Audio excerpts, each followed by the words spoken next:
بسم اللہ الرحمن الرحیم اللہم صلی علی سیدنا و مولانا محمد وعلی آلہ وصحبہ وبارک وسلم۔ المردود کی بحث ہم نے شروع کرنی ہے۔ ثم المردود، المردود واقسامہ۔ بسم الله الرحمن الرحيم. ثم المردود وأقسام. وموجب الرد إما أن يكون لسقط من إسناد أو طعن في راو على اختلاف وجوه الطعن أعم من أن يكون لأمر يرجع إلى ديانة الراوي أو إلى ضبطه. فالسقط إما أن يكون من مبادئ السند من تصرف مصنف أو من آخره أي الإسناد بعد التابعي أو غير ذلك. فالأول المعلق سواء كان الساقط. میں اس کو ریڈ کرتا ہوں ذرا۔ فالاول المعلق سواء كان الساقط واحدا ام اکثر۔ اب یہاں سے گفتگو شروع ہو رہی ہے اس مسئلے کے اوپر کہ روایتوں کے اندر جو طعن ہوتا ہے یہ یہاں تو سند میں ہوتا ہے، سبحان اللہ، یہ راوی کی دیانت یا اس کے ضبط کے اوپر ہوتا ہے، یہ تو بات ہوگی۔ اب جہاں تک روایت کی سند کی بات ہے تو اگر سند اگر ٹوٹے تو یہاں تو شروع سے ٹوٹتی ہے یا اینڈ سے ٹوٹتی ہے، ساری باتیں۔ لفظ استعمال کے انہوں نے معلق، یاد رکھیں جو معلق کی اصطلاح ہے یہ متقدمین استعمال نہیں کرتے، نہ بخاری نے خود کبھی استعمال کی ہے کہ یہ میری معلقات ہیں، سادی سی بات، ٹھیک۔ تو کیا سبحان اللہ یہ جو لفظ ہے کیا علی ائمہ میں کسی ایک دو کے ہاں یہ رائج ہوتا ہوا نظر آتا ہے، لیکن بعد کے ائمہ نے اس کو زیادہ جو ہے وہ ایک اصطلاح کے طور پر پیش کیا ہے، دیٹس ریلی فائن۔ اس سے کوئی کسی روایت کی شروع کی سند اگر ٹوٹ جاتی ہے اس کو معلق کہہ دینے سے جو اصل جو تھیوری ہے اس پہ کوئی فرق نہیں پڑتا۔ تو یہ لا مشاہدہ فی الاصطلاح والا جو ہے نا ہم یہاں پر آپ کا قبول کر لیتے ہیں، ٹھیک ہے۔ تو یہاں سے اس کو لے رہے ہیں، جی بسم اللہ جی۔ وبینہ وبین المعضل، وبينه وبين المعضل الآتي ذكره عموم وخصوص من وجه، فمن حيث تعريف المعضل بأنه سقط منه اثنان فصاعدا يجتمع مع بعض سور المعلق، ومن حيث تقييد المعلق بأنه من تصرف مصنف من مبادئ السند يفترق منه إذ هو أعم من ذلك. ومن صور المعلق أن يحذف جميع السند ويقال مثلا قال رسول الله صلى الله عليه وآله وسلم. یہ بڑا خاص جملہ ہے، سنیے ذرا۔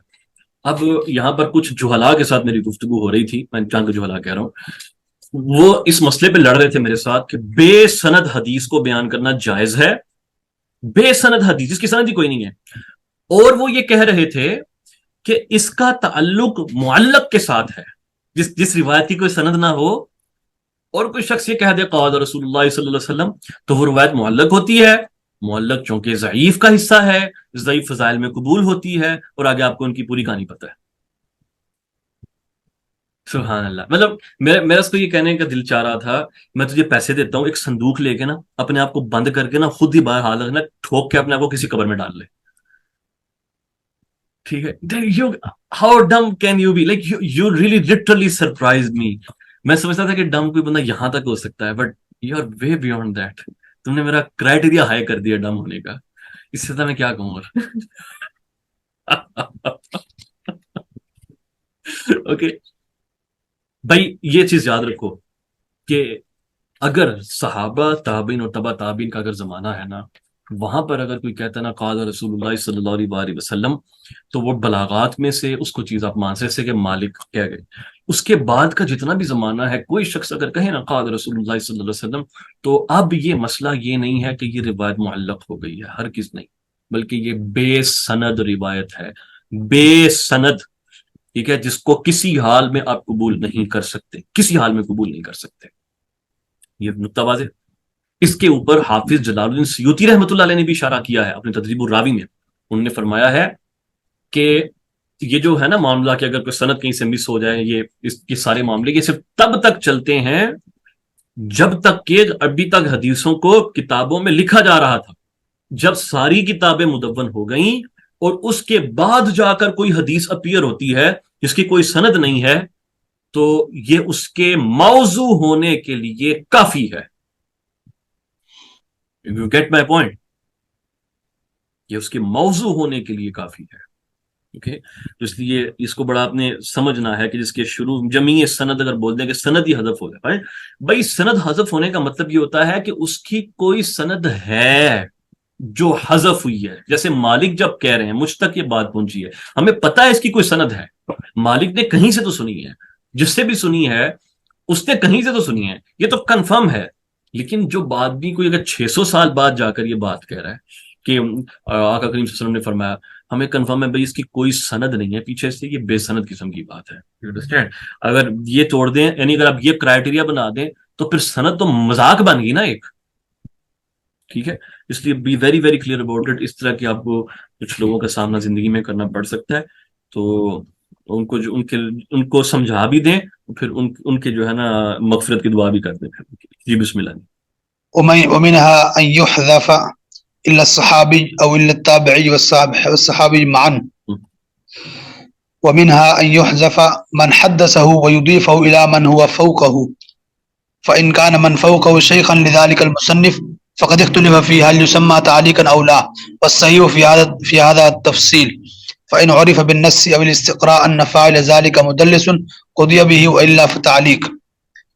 وإنما ذكر التعليق في قسم المردود للجهل بحال المحذوف، وقد يحكم بصحته إن عرف بأن يجيء مسمى من وجه آخر. فإن قال جميع من أحذفه ثقات جاءت مسألة التعديل الإبهام، وعند الجمهور لا يقبل حتى يسمى. لكن قال ابن الصلاح هنا إن وقع الحذف في كتاب التزم صحته كالبخاري فما أتى فيه بالجزم دل على أنه ثبت إسناده عنده، وإنما حذف لغرض من الأغراض، وما أتى فيه بغير الجزم ففيه مقال. قد أوضحت أمثلة ذلك في النكت على ابن الصلاح. کیا روکے گا؟ یہاں پر ابن صلاح نے یہ فرمایا ہے کہ امام بخاری اگر کوئی چیز جیسے کوئی ایسی کتاب ہو جس کے اندر صحت کا التزام کیا گیا، جیسے صحیح بخاری ہو گئی، اس کے اندر اگر کوئی روایت ایسی آ جاتی ہے جو معلق ہے، لیکن اس کو امام بخاری رحمۃ اللہ علیہ کسی ایسے سیغے سے بیان کرتے ہیں جو بالجزم، مثلا یہ کہ سبحان اللہ، بالجزم کہ قال رسول اللہ صلی اللہ علیہ وسلم، ڈائریکٹلی کہیں قال فلان، ٹھیک ہے، بجائے اس کے کہ قیلا کے الفاظ استعمال یا روا کے لفظ استعمال کریں، ٹھیک ہے، تو یہ روا کا جو لفظ ہے یہ جزم میں آتا ہے. اور اگر تو کہیں گے وہ صحیح ہے، لیکن اگر تمریز کے سیغے استعمال ہو رہے ہیں جیسے روی یا قیلا، تو وہ اس کے ذوف پر دلالت کرتا ہے. یاد رکھیں، جو جس کے اوپر جزم ہے وہ بات تو ٹھیک ہے کہ وہ بات صحیح ہے امام کے نزدیک، لیکن جس کے اندر امام نے صیغہ تمریز سے گفتگو کی ہے، رویہ وغیرہ، اس سے ہرگز ذوف لازم نہیں آتا، الا یہ کہ امام خود اس کے ذوف کی طرف ڈائریکٹلی یا انڈائریکٹلی اشارہ نہ کرتے.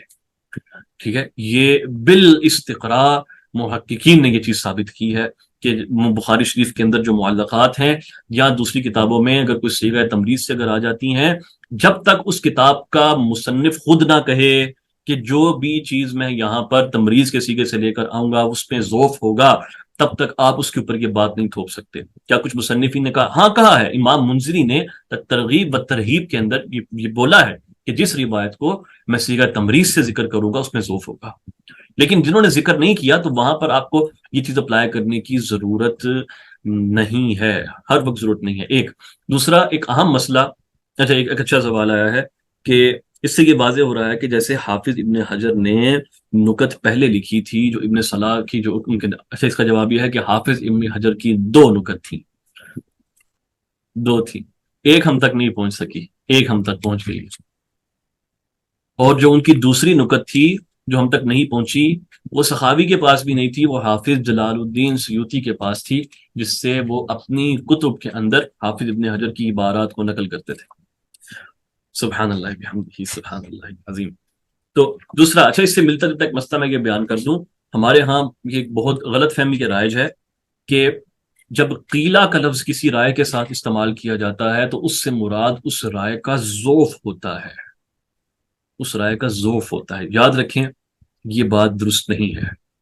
قیلا ذوف کی طرف بھی ہو سکتا ہے، اور تعدد آراء کے لیے بھی لفظ قیلا استعمال ہوتا ہے، وقیلا کذا وقیلا وقیلا وقیلا، اور اس سے ہرگز معنی یہ نہیں ہوتا کہ وہ اس کی نفی کر رہے ہیں باقی آراء کی. Okay, be very very clear about it, be very, کیونکہ پھر لوگ ان باتوں کو بنیاد بنا کر استدلال مار رہے ہوتے ہیں اپنی طرف سے.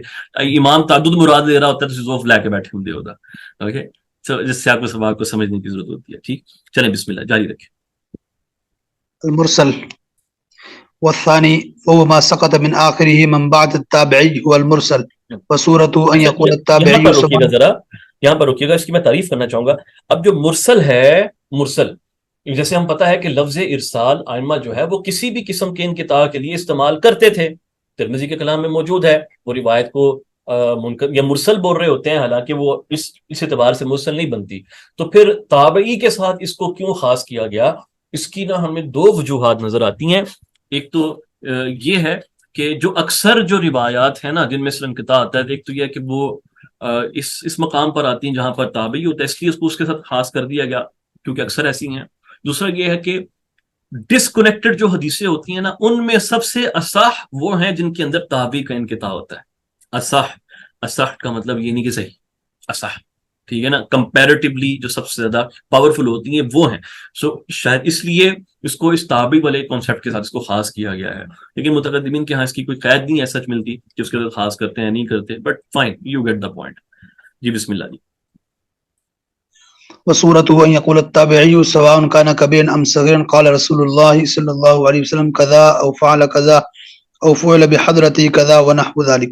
دیکھیں اب یہاں پہ وإنما چاہے ذكر وہ في تابعی قسم چھوٹا المردود ہو، للجهل جو چھوٹا ہو یا بڑا ہو، لیکن ہم نے مقتضا میں کیا دیکھا تھا کہ دیکھیں اگر تابعی اگر چھوٹا ہوتا ہے نا، وہ جس نے مطلب کسی ایک دو صحابی سے ملاقات کی ہے تو اس کے واسطے زیادہ ہو جاتے ہیں. وہ ایک کنیکشن، ایک لنک نہیں مس کر رہا ہوتا، وہ ایٹ لیسٹ 2 یا 3 لنک مس کر رہا ہوتا ہے اس کے اور نبی اکرم صلی اللہ علیہ وسلم کے درمیان. تو وہ مرسل نہیں رہتی بنیادی طور پہ، وہ معضل کی کیٹیگری میں وہ چیز آ جاتی ہے. جی بسم اللہ. وإنما ذكر في قسم المردود للجهل بحال المحذوف لأنه يحتمل أن يكون صحابيا ويحتمل أن يكون تابعيا، وعلى الثاني يحتمل أن يكون ضعيفا ويحتمل أن يكون ثقة، وعلى الثاني يحتمل أن يكون حمل عن صحابي ويحتمل أن يكون حمل عن تابعي آخر، وعلى الثاني فيعود الاحتمال السابق ويتعدد. أما بالتجويز العقلي فإلى ما لا نهاية له، وأما بالاستقراء فإلى 6 أو 7، وهو أكثر ما وجد من رواية بعض التابعين عن بعض. فإن عرف من عادة التابعي أنه لا يرسل إلا عن ثقة فذهب جمهور المحدثين للتوقف لبقاء الاحتمال، فهو أحد قولي أحمد وثانيهما وهو قول المالكيين والكوفيين يقبل مطلقا. وقال الشافعي يقبل إن اعتضد بمجيئه من وجه آخر يباين الطريقة الأولى مسندا أو مرسلا ليرجح احتمال كون المحذوف ثقة في نفس الأمر. ونقل أبو بكر الرازي من الحنفية وأبو الوليد الباجي من المالكية أن الراوية إذا كان يرسل عن الثقات وغيرهم لا يقبل مرسله اتفاقا. یہاں پر ایک میں دوبارہ آپ سب کو ریمائنڈ کروا دوں گا اس کی تفصیل کے لیے، آپ جو انشاءاللہ موقظہ کے لیکچرز ہیں وہاں پر اس کو کنسلٹ کریے گا کہ کوئی ایک بھی فقیہ یا کوئی ایک بھی محدث ایسا نہیں ہے جو مرسلات کو بغیر کسی قیود کے کلیتاً رد کرتا ہو یا کلیتاً قبول کرتا ہو. احناف کے اوپر بھی یہ بات منسوخ کر دی گئی پکڑ کے کہ مرسل قبول کرتے ہیں، نہیں ایسا نہیں ہے بھائی. مالکیہ پہ ڈال دی یہ مرسل قبول کرتے ہیں، ایسا نہیں. شافعی پہ ڈال دی مرسل رد کرتے ہیں، ایسا نہیں ہے. اور احمد پہ ڈال دی مرسل رد کرتے ہیں، بس ایسا بھی نہیں. ٹھیک.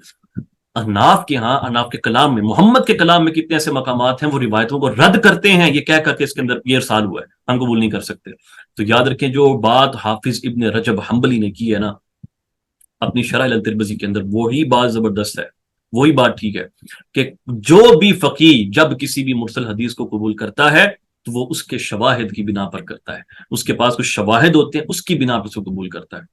یہ ہے اصل حقیقت. اور محدثین جب مرسل کو رد کرتے ہیں تو چونکہ ان کا فوکس سند کے اوپر ہوتا ہے نہ کہ متن کے اوپر، اس لیے اس کو رد کرتے ہیں، اور یہ اس کا مڈل گراؤنڈ ہے. Fine, be very very clear about it. یہ نہیں کہ بس اپنے قول منسوخ کرتے چلے گئے، ایسا نہیں کرنا. اچھا جی بسم اللہ جی. والقسم الثالث من أقسام السقط من الإسناد المعدل إن كان باثنين فصاعدا مع التوالي فهو المعدل. یہاں روکیں ذرا.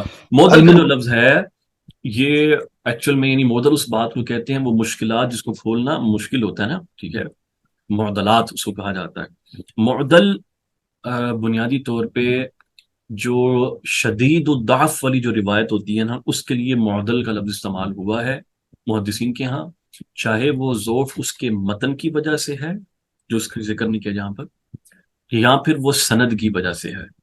ٹھیک ہے. مثال کے طور پہ امام ابن حبان کے کلام میں خاص طور پہ آپ دیکھیں، آپ کہتے ہیں کہ یہ معدلات روایت کیا کرتا تھا، جائز نہیں ہے کہ اس کو قابل حجت جانا جائے. ایک شیخ الحدیث صاحب پڑھا رہے تھے اور میں اس میں شامل تھا، تو ان سے یہ سوال کیا گیا کہ ابن حبان کے کلام سے کیا مراد ہے. وہ کہنے لگے اس سے مراد یہ ہے کہ معدل روایتیں کرتا تھا، یعنی وہ ویسی روایتیں کرتا تھا جس کے اندر 2 راوی مس ہو جایا کرتے تھے. And I said, that's why you people should not teach حدیث. جس نے جرح و تعدیل نہیں کی اپنے ہاتھوں سے اس کو نہیں پڑھانی چاہیے، یہ علم نہیں پڑھانا چاہیے.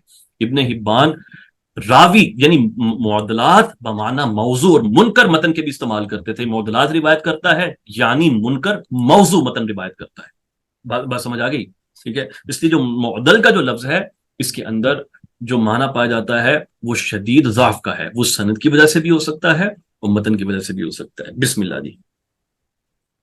وإلا فإن كان الساقط باثنين غير متواليين في موضعين مثلا فهو المنقطع، وكذلك إن سقط واحد فقط أو أكثر من اثنين لكن يشترط عدم التوالي.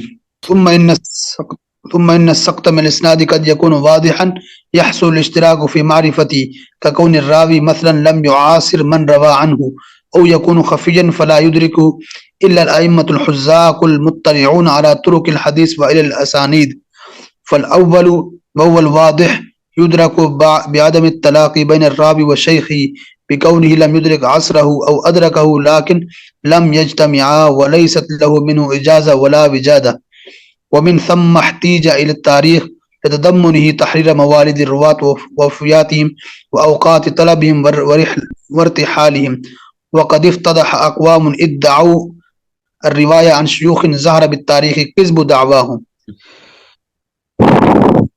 والقسم الثاني هو الخفي المدلس، سمي بذلك لكون الراوي لم يسمي من حدثه فأوهم سماعه للحديث ممن لم يحدث به، واشتقاقه من الدلس هو اختلاط الظلام، سمي بذلك لاشتراك ما في الخفاء. ويد المدلس بصيغة من صيغ الأداء تحتمل وقوع اللقي بين المدلس ومن أسند عنه، كعن وكذا قال. ومتى وقع بصيغة صريحة لا تجوز فيها كان كذبا. وحكم من ثبت عنه تدليس إذا كان عدلا ألا يقبل منه إلا ما صرح فيه بالتحديث على الأصح. یہ ہر طرف یہ قول اپلائی نہیں ہوتا. یہ جو قول یہاں پر اس طرح بیان کیا ہے جس کو متاخرین نے اختیار کر لیا ہے کہ مدلس کی آپ ہر روایت وہ رد کر دیں گے جس کے اندر وہ عن کہہ کر تصریح نہیں کرتا، یہ قول درست نہیں ہے. مدلس کی روایت پر بہت سی تفصیل ریکوائرڈ ہوتی ہے. ائمہ کے اس کے اوپر مختلف مذاہب رہے ہیں اور سبحان اللہ اس باب میں جو تفصیل ہے وہ ریکوائرڈ ہوتی ہے. اور یہ بھی الحمدللہ تعالیٰ ہم آلریڈی اپنی پہلے سیریز میں ڈسکس کر چکے ہیں. میں اس کو ریپیٹ نہیں کرنا چاہتا لیکن ایک مرتبہ اس کو دیکھیں. اوکے دیکھیں، ضرور دیکھیں. ایک سوال آیا کہ کیا قرآن دیگر احادیث جو مفہوم کو تقویت دیں کیا ان شواہد کی وجہ سے حدیث کے درجے میں فرق آئے گا یا ضروری ہے کہ اسناد کی مطابق ملے جو حسن لغیری ہی بنا دے؟ اچھا شیخ مرید، اس مسئلے کے اوپر ہم نے لاسٹ اپنے لیکچر میں بہت تفصیل سے گفتگو کی ہے جو ہمارا آخری لیکچر تھا. تو یاد رکھیں کہ میں آپ کے لیے دوبارہ اس کو میں شارٹ کر کے ریپیٹ کر دیتا ہوں کہ اگر تو ایک تقویت 2 طرح کی ہوتی ہے. اچھا، ایک وہ تقویت ہے جس کے اندر نسبت کو تقویت ہو جاتی ہے کہ یہ بات آپ صلی اللہ علیہ وسلم کی طرف منسوب کر سکتے ہیں، اور ایک وہ تقویت ہوتی ہے جس سے نسبت کو تقویت نہیں ملتی، فقط معنی کو تقویت ملتی ہے کہ معنی صحیح ہے اس کا، نسبت نہیں. ٹھیک، تو جو نسبت کی جو تقویت ہوتی ہے نا کہ یہ بات منسوب بالکل ٹھیک ہو رہی ہے، وہ اس کے لیے لازم ہے کہ جو شاہد ہے وہ لفظی شاہد ہو، قریب قریب الفاظ اس کے ملتے جلتے ہوں، جس کو آپ مطابق بھی کہہ سکتے ہیں، وہ ہو. فائن، یہ نہیں کہ وہ بس آئیڈیا وہی دوسری جگہ پہ ایکسپلین ہو رہا ہے، نہیں یہ نہیں. معنی کو تقویت اس سے ضرور مل جاتی ہے. معنی کو تقویت ملتی ہے جو قرآن سپورٹ کرے، دیگر احادیث اس ایک سرٹن آئیڈیا کو سپورٹ کر رہی ہوتی ہیں. لیکن معنی کو تقویت دینے کا مطلب ہرگز یہ نہیں ہے کہ اب آپ اس کی نسبت بھی رسول اللہ صلی اللہ علیہ وسلم کی طرف کر سکتے ہیں. اس کے ائمہ کیا کہتے ہیں؟ معناہ صحیح والحدیث موضوع. کتنی حدیثوں کے بارے میں تبصرہ پڑھتے ہیں نا ہم، یہ حدیث معنی صحیح ہے لیکن حدیث موضوع ہے. کیوں؟ کیونکہ وہ معنی کو تقویت مل رہی ہوتی ہے. تو معنی کی تقویت سے نسبت کی تقویت لازم نہیں آتی. نسبت کی تقویت اور چیز ہے، معنی کی تقویت اور چیز ہے. ٹھیک ہے جی، بسم اللہ. وكذلك المرسل الخفي إذا صدر من معاصر لم يلق من حدث عنه بل بينه وبينه واسطة. والفرق بين المدلس والمرسل الخفي دقيق حصل تحرير ما ذكر هنا، هو أن التدليس يختص بمن روى عمن عرف لقاؤه إياه، فأما إن عاصره ولم يعرف أنه لقيه فهو المرسل الخفي. ومن أدخل في تعريف التدليس المعاصرة وهو بغير لقي لزمه دخول المرسل الخفي في تعريفه، والصواب التفرقة بينهما. ويدل على أن اعتبار اللقي في التدليس دون المعاصرة وحدها لا بد منه إطباق أهل العلم بالحديث على أن رواية المخضرمين كأبي عثمان النادي وقيس بن أبي حازم عن النبي صلى الله عليه وسلم من قبيل الإرسال لا من قبيل التدليس. ولو كان مجرد المعاصرة يكتفى به في التدليس لكان هؤلاء مدلسين لأنهم عاصروا النبي صلى الله عليه وآله وسلم قطعا ولكن لم يعرف هل لقوه أم لا. وممن قال باشتراط اللقاء في التدليس الإمام الشافعي وأبو بكر البزار وكلام الخطيب في الكفاية يقتزيه وهو المعتمد. ويعرف عدم الملاقات بإخباره عن نفسه بذلك أو يجزم إمام مطلع. ولا يكفي أن يقع في بعض الطرق زيادة راو بينهما لاحتمال أن يكون من المزيد ولا يحكم في هذه الصورة بحكم كلي لتعارض احتمال الاتصال والانقطاع. وقد صنف فيه الخطيب كتاب التفصيل لمبهم المراسيل وكتاب المزيد في متصل الأسانيد وانتهت هنا أقسام. جی یہ سنیے گا کہ جو ہم یہ جو اکثر نا ہم نے اصطلاح لوگوں نے بنائی ہوئی ہے المزید فی متصل الاسانید، یہ اصطلاح نہیں ہے محدثین کی بلکہ کتاب کا نام تھا، اس کتاب کے نام کو اٹھا کے اپنے اصطلاح بنا دیا ہے۔ آپ کو کوئی اگلی محدث یہ نہیں کہتا چلے بتائے گا کہ دو سندیں ہیں، اگر ایک سند میں ایک راوی کا اضافہ ہو گیا تو یہ المزید فی متصل الاسانید ہو گیا۔ Okay, be very careful about it کہ اصطلاح کیا ہے اور کتابوں کے نام جو اصطلاح بن گیا وہ کیا ہے۔ جی بسم اللہ۔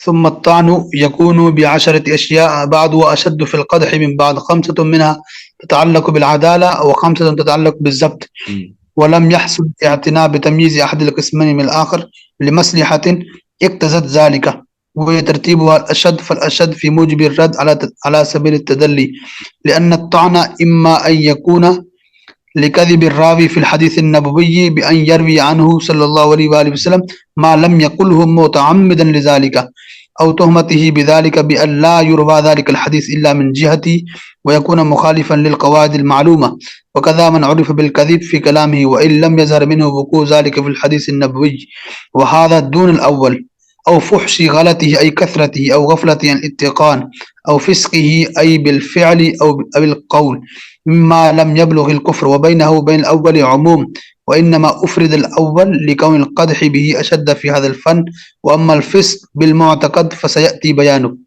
أو وهمه بأن يروي على سبيل التوهم، أو مخالفته أي الثقات، أو جهالته بأن لا يعرف في تعديل ما تجريه معين، أو بدعته وهي اعتقاد ما أحدث على خلاف المعروف عن النبي صلى الله عليه وسلم لا بمعاندة بل بنوع الشبهة، أو سوء حفظه وہی عبارت عما یکون غلطہ اقل من اصابتہ۔ اچھا، آپ جو ہم لوگوں نے گفتگو کی تھی نا، آپ کو یاد ہے بدعتی کو لے کر معاند اور غیر معاند کی، کہ جو معاند بدعتی ہوتا ہے اس کی باتوں کو رد کیا جاتا ہے، غیر معاند کو رد نہیں کرتے، چاہے وہ داعی ہو غیر داعی ہو وغیرہ وغیرہ۔ یہاں پر حافظ نے دیکھیں اسی چیز کی طرف اشارہ کیا ہے، ٹھیک ہے، مانو لا بمعاندۃ بل بنوع شبہہ، ٹھیک ہے جی۔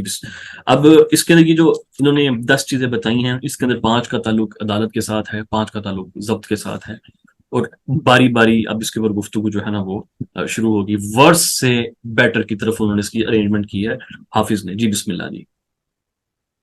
الموضوع فالقسم الاول وهو الطعن بكذب الراوي في الحديث النبوي صلى الله عليه وسلم وهو الموضوع، والحكم عليه بالوضع انما هو بطريق الظن الغالب لا بالقطع، اذ قد يصدق الكذوب۔ نہیں ہرگز نہیں۔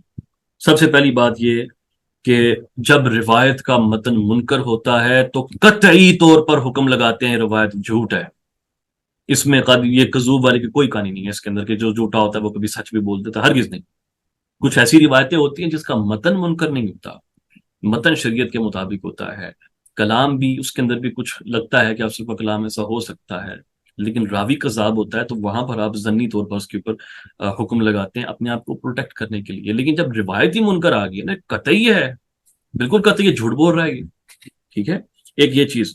دوسرا یہ لازم ہے کہ ہم اس طرح اس کو ڈیفائن نہ کریں موضوع روایت کو کہ موضوع روایت وہ ہوتی ہے جس کو کوئی کذاب بیان کرے، نہیں، موضوع روایت نمبر 1 وہ ہوتی ہے جس کو کوئی کذاب بیان کرنے میں منفرد ہو، کذاب کا تفرد کی ہے اس کے اندر، کذاب کا تفرد موضوع کہلاتا ہے، یا وہ روایت منکر ہو اور سند میں مجاہیل ہوں، یہ بھی موضوع ہوتی ہے. اب آپ کو کوئی کذاب نظر نہیں آ رہا, صرف مجہول نظر آ رہا ہے, لیکن روایت متن منکر ہے. تیسرا کہ وہ روایت ایسی ہے کہ جو ارلی دور میں ظاہر نہیں ہوئی, بعد کے ادوار میں جا کر ظاہر ہو رہی ہے, یہ بھی موضوع ہوتی ہے. چوتھا, مثلا ابن عساکر کا یا خطیب کا زمانہ ہے, شروع کا راوی مجہول ہے, باقی پوری سند ثقات ائمہ کی ہے, اور وہ حدیث کسی اور کے پاس ہے کوئی نہیں, یہ بھی موضوع ہے. اوکے, تو موضوع کا ایک طریقہ نہیں ہے اس کو آئیڈینٹیفائی کرنے, جب سند میں کذاب ملے گا تو اب ہم موضوع کہیں گے.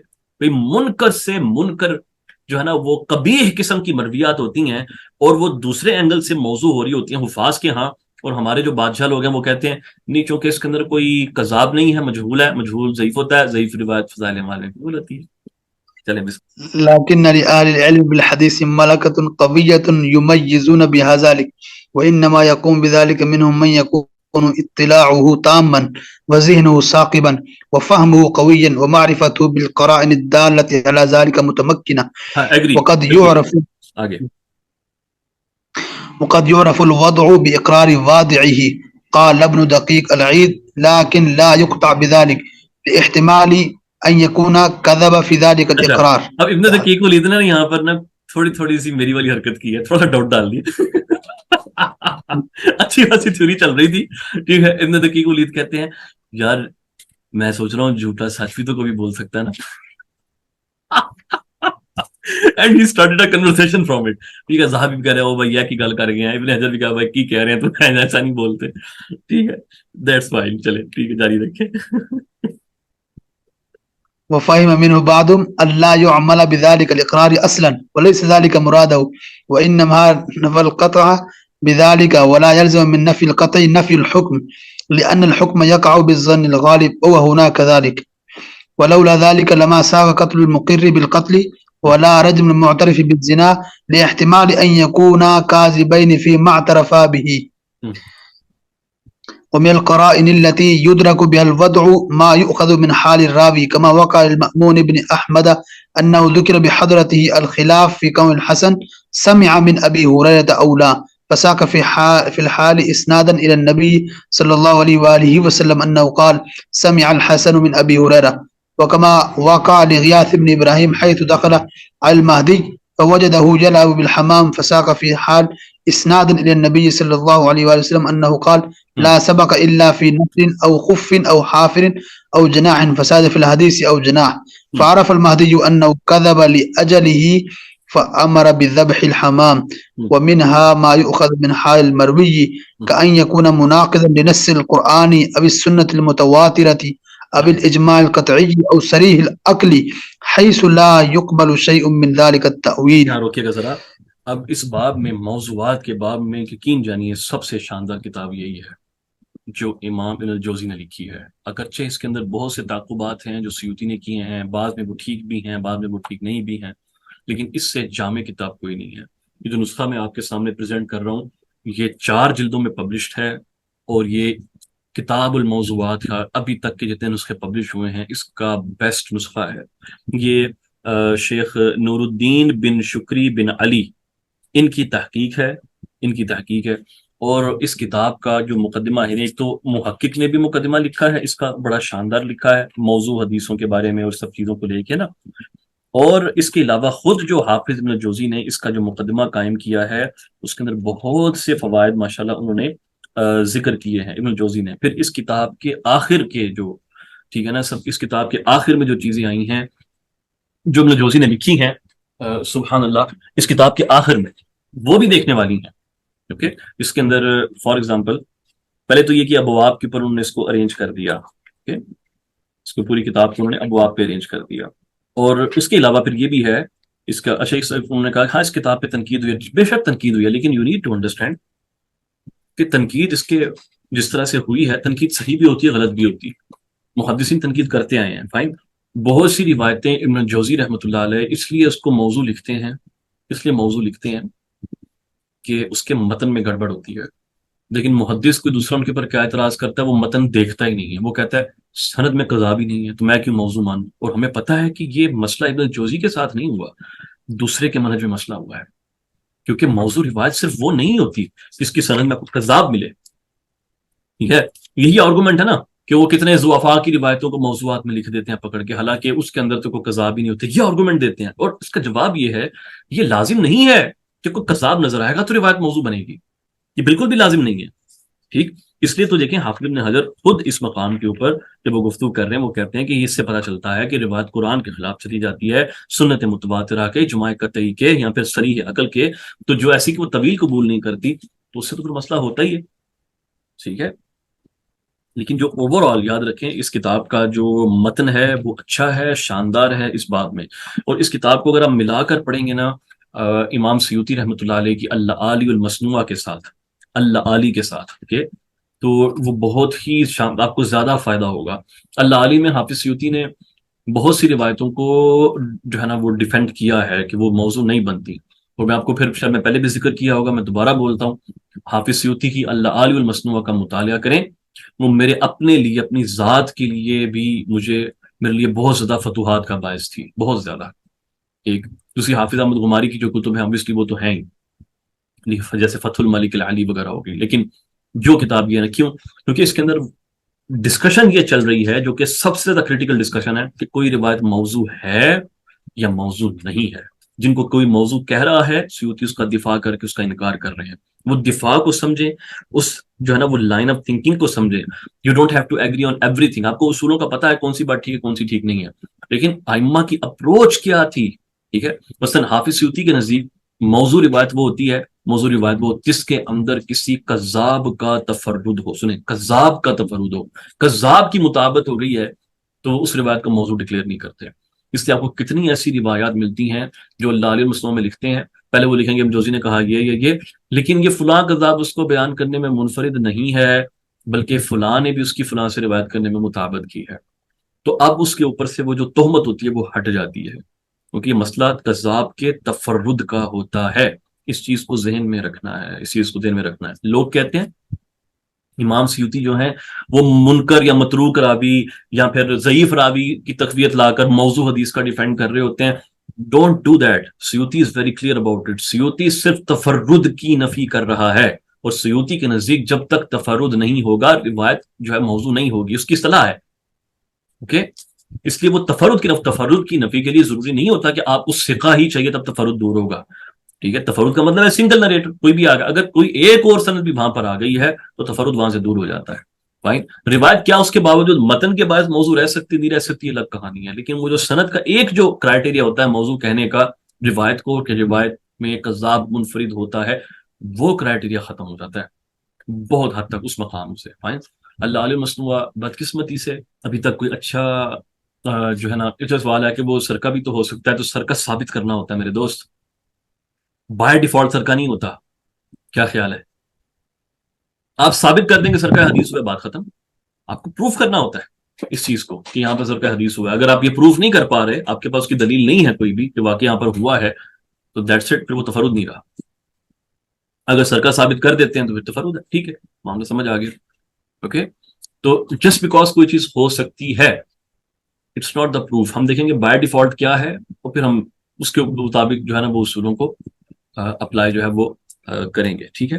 چلیں، I hope you all get the point. میں بتا رہا تھا اللہ علی المصنوعہ جو ہے اس کا کوئی اچھا نسخہ ابھی تک نہیں ہے، جو میرے پاس رکھا ہوا ہے نا، یہ 2 جلدوں میں، 3 جلدوں میں، دار کتب علمیہ سے پبلش ہے، ردی قسم کا نسخہ ہے یار، اتنا ردی نسخہ ہے، جب میں خود اس کو پڑھ رہا تھا اتنی سلی مسٹیکس تھیں کہ محقق نے جو باتیں حاشیے میں لکھنی تھی نا، سنیں حاشیے میں لکھنی تھی، اس اللہ کے بندے نے وہ متن کے بیچ میں ڈال دی ہیں پکڑ کے، بیچ میں ڈال دی ہیں پکڑ کے، کیونکہ اگر آپ سمجھ ہی نہیں آتی اس پہ محقق صاحب کا کلام کدھر چلا گیا اور حافظ سیوطی کا کلام کدھر چلا گیا۔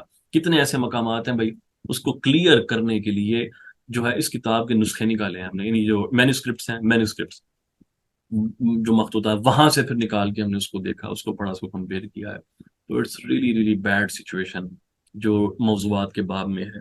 تو موضوعات کا جو چیپٹر ہے نا بھائی، یہ بہت بڑا ہے اور اس کے اوپر بہت زیادہ کام کرنے کی ابھی تک ضرورت ہے۔ حافظ عبد العزیز بن الصدیق الغماری رحمۃ اللہ علیہ نے بھی جو ہے نا وہ ذیول وغیرہ لکھے ہیں، استدراک کیا ہوا ہے حافظ سیوطی کے کام کے اوپر، لیکن وہ پبلش نہیں ہوا۔ بعضوں نے اس کے مخطوطات دیکھے ہیں، ذکر کیا ہے کہ وہ بہت زبردست کام ہے، لیکن سم ہاؤ وہ پبلش نہیں ہو سکا۔ اس کے علاوہ تنزیہ الشریعت المرفوعہ، میرے پاس وہ موضوع حدیثوں کا لٹریچر وہاں رکھا ہوا ہے، that's I'm looking at there. تنزیہ الشریعت المرفوعہ جو ابن عراق نہیں، عراق، ابن عراق کی کتاب ہے، وہ اچھی ہے، اس باب میں بڑی جامع کتاب مانی جاتی ہے، لیکن again we don't really have a good version of it. جو ایک پبلش ہوا تھا وہ کاپی تھی سید عبداللہ بن صدیق الگماری رحمۃ اللہ علیہ اور ان کے جو دوست ہیں شیخ عبداللطیف وغیرہ، انہوں نے مل کے اس کو پبلش کیا تھا۔ وہ ایک سنگل کاپی تھی جو حافظ احمد گماری کے پاس تھی وہاں سے، لیکن اس کی تحقیق کے ساتھ جس طرح سے یہ کام ہوا ہے نا تحقیق والا، کہ یہ نہیں ہوا، کیونکہ لوگوں کو موضوع حدیثوں میں obviously اتنا زیادہ محققین کو انٹرسٹ نہیں ہوتا، وہ کہتے ہیں یہ حدیث ہی نہیں ہے گی تو ہم اس کے بھی کیوں کام کریں، تو لوگ صحاح، حسان اور ضعیف وغیرہ اس طرف زیادہ جاتے ہیں، اس طرف کم آتے ہیں۔ یہ لٹریچر آج بھی بول رہا ہے، چلا چلا کے کہہ رہا ہے کہ بھائی کچھ کر دو، بہت سی محنت کی ضرورت ہے۔ فائن، ایک دوسری چیز یہ سمجھنی ہے، موضوعات پہ جتنا لٹریچر لکھا گیا ہے انہوں نے کبھی ایسا نہیں، یہ نہیں ہے کہ ساری کی ساری موضوع حدیثوں کا استقراء کر دیا ہے، نہیں ہے، نہیں ہے۔ اوکے، اکثر لوگ مجھ سے پوچھتے ہیں کسی فلاں حدیث کے بارے میں آپ بتائیں کیا ہے، کلیئر ہے، موضوع ہے، آپ پہلے کسی وہاں پر کھول دکھائیں کسی نے اس کو موضوع کہا ہو۔ اس کے علاوہ اور کون سی ہے؟ سبحان اللہ، پٹنی کی تذکرۃ الموضوعات ہے، دیٹس آلسو فائن۔ اسرار جو ہے نا ملا علی قاری کی جو موضوعات ہیں، جس میں الاسرار المرفوعہ ہو گئی ایک کتاب ملا علی قاری کی، دوسرا ہے المصنوع فی معرفت الموضوع، یہ جو دو کتابیں ہیں، یہ بیسیکلی سند کے حساب سے جو روایتیں موضوع ہوتی ہیں نا اس کو ڈیل نہیں کرتی، بلکہ جو عوام میں مشہور ہیں ان میں سے جو موضوع ہوتی ہے اس کو ڈیل کرتی ہیں۔ جو ٹیکنیکل والی موضوع ہے نا سند کے اعتبار سے، وہ اصل میں یہی ہے کتاب الموضوعات، اور پھر اس کے بعد حافظ سیوطی کی جو موضوعات ہے، اور اگر عبدالعزیز کی پبلش ہو گئی تو وہ والی۔ اس کے علاوہ زیادات بھی ہے، حافظ سیوطی رحمۃ اللہ علیہ کی لکھی ہوئی ہے، وہ بھی علی الموضوعات ہے، زیادات علی الموضوعات۔ فائن، تو یہ چند ایک خاص کتابیں ہیں اس باب میں۔ الفوائد المجموعہ علامہ شوکانی کی کتاب ہے، لیکن اس کتاب میں کوئی بھی ایسی چیز نہیں ہے جو نئی ہو، ایڈیشنل ہو، جو حافظ سیوطی نے نہیں لکھی۔ یعنی یہی عبدالعزیز غماری اور شوکانی میں فرق ہے۔ عبدالعزیز غماری نے استدراک کیا ہے سیوطی پہ، اٹس ڈیفیکلٹ ٹو ڈو، اور لیکن شوکانی کسی ایک روایت کا بھی استدراک نہیں کر سکے۔ ایک دوسرا کہ علامہ شوکانی نے بہت سی روایتوں کو جمع تو کر دیا ہے اس کے اندر، لیکن اپنی دیگر کتابوں میں اس کی مخالفت کی ہے، خاص طور پہ جو انہوں نے فضائل کے باب میں کچھ حدیثوں کو اس کتاب میں موضوع ڈکلیئر کیا ہے، پھر جو ان کی صحابہ کے فضائل میں ایک الگ کتاب ہے وہاں پر اس کو دلیل کے طور پہ بیان بھی کر گئے ہیں ان کے فضائل میں، یہ بھی مسئلہ ہے۔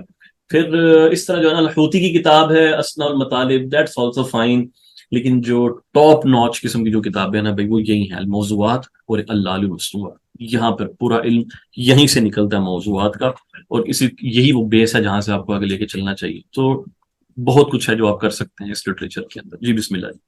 ثم المروي تارة يخترع الواضع وتارة يأخذ كلام غيره كبعض السلف الصالح أو قدماء الحكماء أو الإسرائيليات أو يأخذ حديثا ضعيف الإسناد فيركب له إسنادا صحيحا ليروجه، والحامل للواضع الوضع إما عدم الدين كالزنادقة أو غلبة الجهل كبعض المتعبدين أو فرط العصبية كبعض المقلدين أو اتباع هوا بعض الرؤساء أو الإغراب لقصد الاشتهار وكل ذلك حرام۔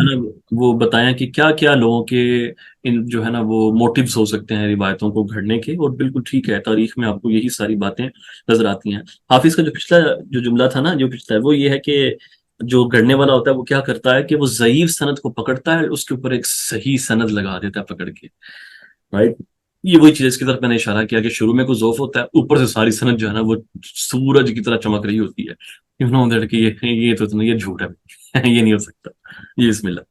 وكل ذلك حرام بإجماع من يعتد به إلا أن بعض الكرامية وبعض المتصوفة نقل عنهم إباحة الوضع في الترغيب والترهيب وهو خطأ من فاعله نشأ عن جهل۔ اب یہاں پر انہوں نے یہ نہیں کہا بعض الصوفیہ، صوفی اور متصوف ان میں فرق ہوتا ہے بھائی، خود صوفیہ ان میں فرق کرتے ہیں، داتا علی جوری رحمۃ اللہ علیہ نے اس کے اوپر فرق کیا ہے، ٹھیک ہے۔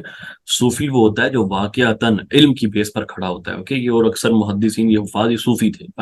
متصوف وہ ہوتا ہے جس نے لبادہ اوڑا ہوتا ہے اپنے اوپر تصوف کا ہوتا ہے، وہ جاہل ہے ایک نمبر کا، ٹھیک ہے، بس be very clear about it. یہ حفاظ تھے بہت سے صوفیہ، یعنی کہ بخاری بھی صوفیہ نے پھیلائی ہے. اگر کسی ایک دو آدمی کا کام اگر آپ پکڑ کے پورے گروپ کو اگر بدنام کرنا شروع کریں گے نا، تو ہم یہ بھی کہہ سکتے ہیں کہ میں آپ کو 2-3 محدثین کا نام بتاتا ہوں کہ جو حدیثوں کو گھڑتے تھے وہ، اور حافظ بھی تھے اوپر سے حدیثوں کے، تو پھر ان ایک دو کو پکڑ کے سارے محدث کو بدنام کر دیں پکڑ کے، ٹھیک ہے. اس لیے تعصبات نہ دکھایا کریں ان معاملات. جی بسم اللہ. ایز اے ریفرنس سلیمان الشاذکونی، اب دیکھ لو جا کے ان شاذکونی کون سی. پھر ہم فردر بات کریں گے اس پہ. جی لأن الترغیب والترہیب، لأن الترغيب والترهيب من جملة الأحكام الشرعية، واتفقوا على أن تعمد الكذب على النبي صلى الله عليه وآله وسلم من الكبائر. وبالغ أبو محمد الجواني فكفر من تعمد الكذب على النبي صلى الله عليه وآله وسلم. واتفقوا على تحريم رواية الموضوع إلا مقرونا ببيانه، لقوله صلى الله عليه وسلم: من حدث عني بحديث يرى أنه كذب فهو أحد الكاذبين. أخرجه مسلم. المتروك. والقسم الثاني من اقسام المردود وهو ما يكون بسبب تهمة الراوي بالكذب هو المتروك. یہاں میں روکیے گا ذرا. دیکھیں آپ کو میں چیز سمجھاتا ہوں. یہ جو مسئلہ ہے نا کہ جس نے نبی اکرم صلی اللہ علیہ وسلم پر جھوٹ باندھا، کیا اس کی تکفیر ہوگی یا صرف اس کو گناہ کبیرہ میں شامل کیا جائے گا؟ ہمارے نزدیک اس مسئلے میں کچھ تفصیل ہے. اگر کیونکہ آپ کا حکم کیا ہے، ہم سوال کرتے ہیں ایسے شخص سے متعلق جو اپنی طرف سے قرآن کی کوئی آیت گھڑ کر اس کو قرآن کی طرف منسوخ کرتے ہیں. آپ اس کو گناہ کبیرہ مانیں گے یا اس کے اوپر کفر کا فتویٰ دیں گے؟ یہ ذرا واضح کرتے ہیں مجھے. تکفیر کریں گے نا اس کی. تو حدیث کا معاملہ بھی ہم ایسے ہی سمجھتے ہیں. اگر تو کوئی ایسی بات ہے نا کہ جس سے اس نے کوئی نیا حکم شرعی ایسا کوئی اخذ کر کے بیان کر دیا، نیا حکم شرعی گھڑ کے رسول اللہ کی طرف منسوخ کیا ہے، اس کو پتہ ہے، ہماری طرف سے تکفیر ہے اس کی.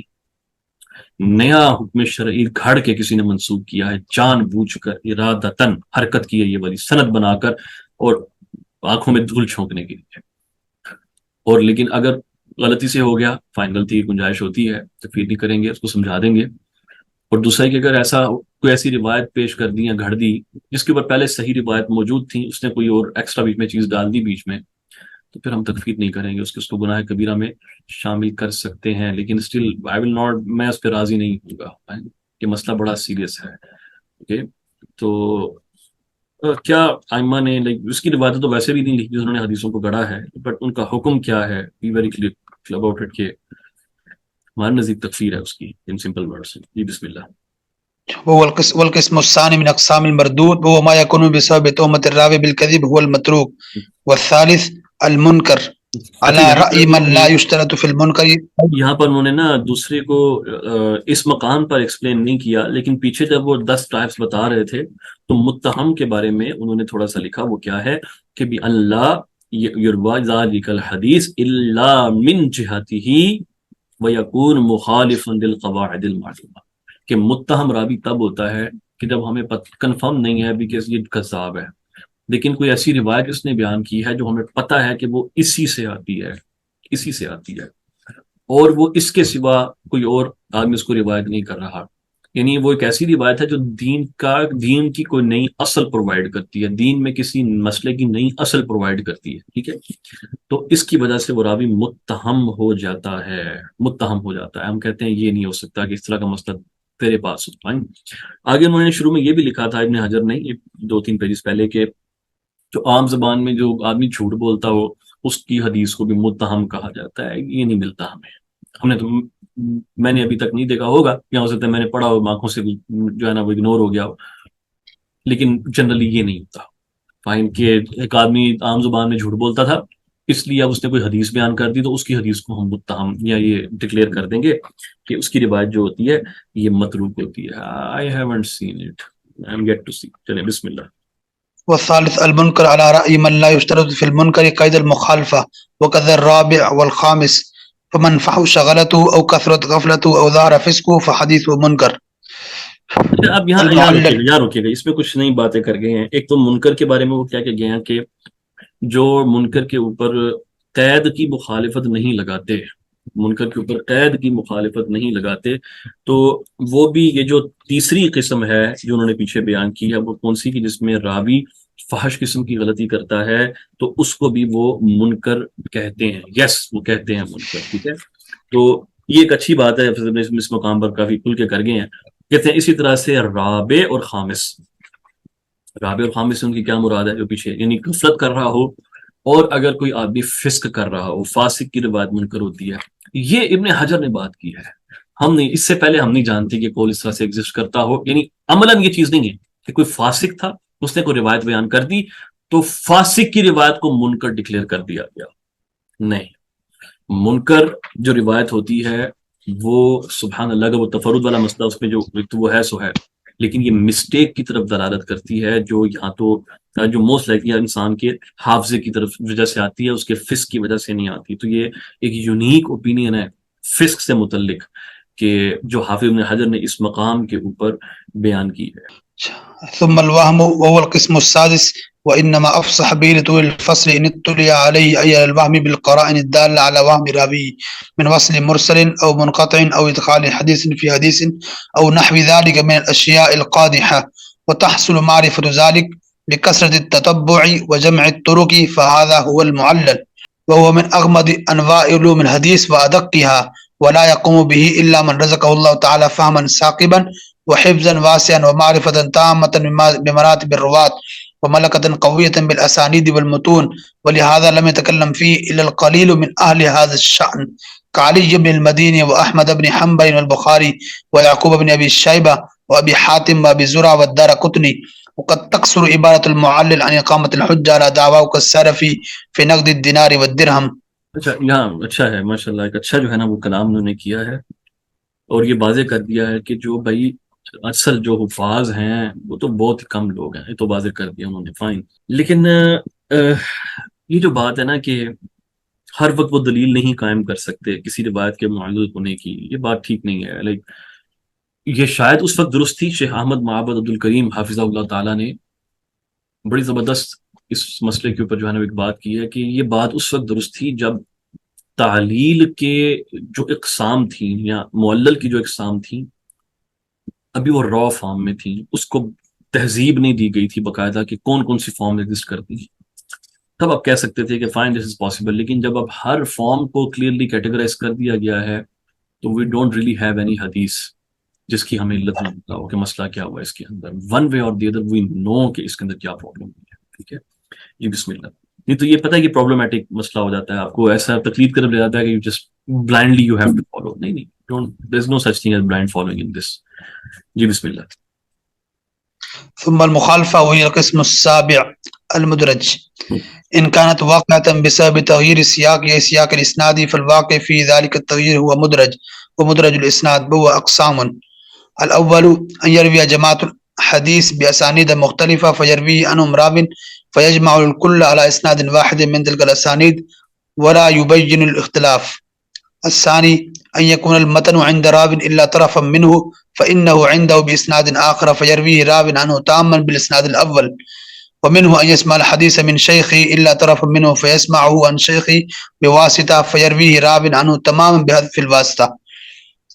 الثالث أن يكون عند الراوي متنان مختلفان بإسنادين مختلفين فيرويهما راو عنه مقتصرا على أحد الإسنادين أو يروي أحد الحديثين بإسناد الخاص به لكن يزيد فيه من المتن الآخر ما ليس في الأول. الرابع أن يسوق الإسناد فيارد له عارض فيقول كلام من قبل نفسه فيظن بعض من سمعه أن ذلك الكلام هو متن ذلك الإسناد فيرويه عنه كذلك. هذه أقسام مدرج الإسناد. ٹھیک ہے ویری گڈ، بس یہاں پر آج اس کو اسی مقام پہ روکتے ہیں کیونکہ آگے کوئی کچھ دوسرا ٹاپک شروع ہو رہا ہے، تو چلا اس کو اگلی جو کلاس ہے نا اس میں انشاءاللہ ہم اس کو جاری رکھیں گے، ٹھیک ہے۔ بارک اللہ فیکم، السلام علیکم ورحمۃ اللہ وبرکاتہ۔